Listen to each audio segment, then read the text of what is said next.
US vaccine committee പിരിച്ചുവിട്ടു. American ആരോഗ്യ secretary Robert F Kennedy ജൂനിയറാണ് 17-അംഗ കമ്മിറ്റി പിരിച്ചുവിട്ടത്. പ്രതിരോധ പദ്ധതികൾ സംബന്ധിച്ച് സർക്കാരിന് നിർദ്ദേശങ്ങൾ നൽകുന്ന സംവിധാനമാണ് വാക്സിനേഷൻ കമ്മിറ്റി.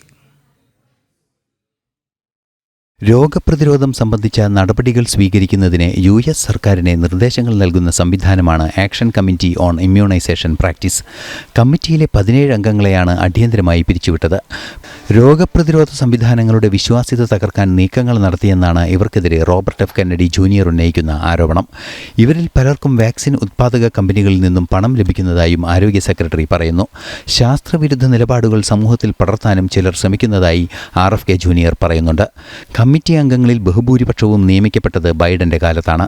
ജൂൺ 25-ന് കോവിഡ് ഉൾപ്പെടെയുള്ള ഗുരുതര രോഗങ്ങൾക്കുള്ള പ്രതിരോധ മരുന്നുകൾ സംബന്ധിച്ച് സർക്കാരിന് നിർദ്ദേശം നൽകാനുള്ള വോട്ടെടുപ്പ് നടക്കാനിരിക്കെയാണ് കമ്മിറ്റിയെ പിരിച്ചുവിട്ട കർശന നടപടി. മുഴുവൻ അംഗങ്ങളെയും പിരിച്ചുവിടാതെ പുതിയ അംഗങ്ങളെ നിയമിക്കാൻ സാധിക്കാത്ത അവസ്ഥയാണ് നിലവിൽ ഉള്ളതെന്നും റോബർട്ട് എഫ് കെനഡി ജൂനിയർ പറയുന്നു. നിലവിലെ കമ്മിറ്റിയെ തുടരാൻ അനുവദിച്ചാൽ 2028 വരെ പുതിയ നിയമനങ്ങൾ നടത്താനാവില്ലെന്നും ഹെൽത്ത് സെക്രട്ടറി അറിയിച്ചു. ഇന്റർനാഷണൽ ഡെസ്ക്, ജനം.